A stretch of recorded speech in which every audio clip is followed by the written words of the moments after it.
IGCSE လား GED လားဘယ်ဟာကိုရွေးချယ်တင်လဲအဲ့တော့ IGCSE ကိုဘယ်သူတွေရွေးချယ်တင်လဲဆိုတော့ကိုကအခုမှအသက်က73 14နှစ်ပဲရှိသေးတယ်တက္ကသိုလ်တက်ဖို့အတွက်လောမနေဘူးအချိန်ပေးနိုင်တယ်ဘာလို့လဲဆိုတော့ IGCSE ကဖြေဖို့ဆိုရင်အချိန်1နှစ်ခွဲကနေ2နှစ်ထိယူရတာဖြစ်တဲ့အတွက်ကြောင့်မလို့ဒီလိုမျိုးအချိန်တကယ်ပေးနိုင်တဲ့သူတွေအတွက်ရွေးချယ်တင်ပါတယ်ကိုကပြင်ဆင်ဖို့အတွက်အချိန်လည်းသိမ့်မရဘူးအချိန်ကုန်သက်သာပြီးတော့အချိန်တိုအတွင်းမှာထက်တန်းအောင်လက်မှတ်ရရှိခြင်းနဲ့ဆိုရင်တော့ GED ကိုရွေးချယ်တင်ပါတယ်ပြင်ဆင်ချိန်ကတော့3လကနေ6လအတွင်းကိုယ့်ရဲ့အရေးချင်းပေါ်မူတည်ပြီးတော့ဖြည့်ဆို့နိုင်မှာဖြစ်တယ်အဲ့တော့နှင်းနှင်းမြန်မြန်နဲ့အထက်တန်းအောင်လက်မှတ်ရရှိခြင်းနဲ့ဆိုရင်တော့ GED ကိုရွေးချယ်တင်ပါတယ်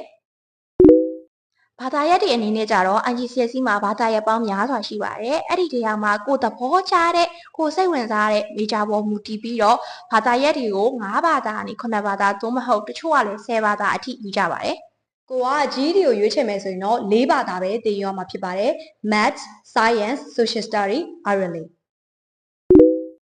IGCSE ကိုတော့နိုင်ငံတကာကျောင်းတော်တော်များများလက်ခံတဲ့အတွက်ကြောင့်မို့လို့ IGCSE ကိုရွေးချယ်မယ်ဆိုရင်တော့တက္ကသိုလ်လျှောက်ဖို့အတွက်ရွေးချယ်စရာအခွင့်အလမ်းတွေပို့ပြီးတော့များပါတယ်။ GED အောင်လက်မှတ်ကိုအဓိကလက်ခံတဲ့နိုင်ငံ2နိုင်ငံရှိပါတယ်အဲ့ဒါတော့ US နဲ့ Thai ပဲဖြစ်ပါတယ်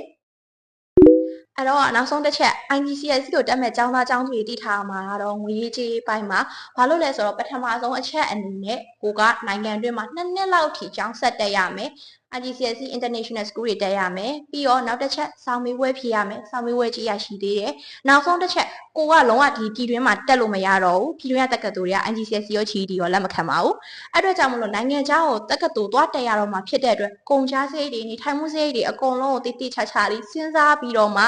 IGCSE ကိုရွေးချယ်တင်ပါတယ်GED က IGCSE လောက်တော့ကုန်ကြစရိတ်မများဘူးပေါ့နော်ပြီးတော့ကိုအရေးချင်းပေါ်မူတည်ပြီးတော့ self study လုပ်ပြီးတော့လည်းဖြေလို့ရတယ်သင်တန်းကလည်း IGCSE သင်တန်းတွေလောက်သူကဈေးနှုန်းမများဘူးအဲ့အတွက်ကြောင့်မလို့ကုန်ကြစရိတ်ကတော့ကွာခြားမှုရှိမယ်ပေါ့နော်တကယ်လို့ဆောင်းပွဲပြင်မယ်ဆိုရင်လည်းတဘာသာကိုဒေါ်လာ$15နဲ့$90ကျပဲရှိမယ်ပေါ့နော်အဲ့တော့ကုန်ကြစရိတ်ပိုင်းကတော့တော်တော်လေးသက်သာမယ်အချိန်ကုန်လည်းသက်သာတယ်ကုန်ကြစရိတ်ပိုင်းလည်းသက်သာမယ်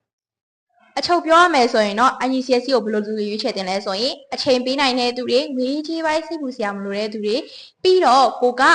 တက္ကသိုလ်ရွေးချယ်စရာအခွင့်အလမ်းတွေအများကြီးရှိနေတဲ့သူတွေအတွက်ရွေးချယ်တင်ပါတယ်GED ကိုဘယ်လိုလူတွေရွေးချယ်တင်လဲဆိုရင်တော့အချိန်ကုန်သက်သာခြင်းတဲ့သူတွေပြီးရင်အထက်တန်းအောင်လမ်းမြတ်ကိုမြင်မြန်ဆန်ဆန်ရချင်တဲ့သူတွေကိုယ့်ရဲ့ရည်မှန်းချက်ကတက္ကသိုလ်ပေါ့နော်မြင်မြန်ဆန်ဆန်နဲ့ရောက်ချင်တဲ့သူတွေဆိုရင်တော့ GED ကိုရွေးချယ်တင်ပါတယ်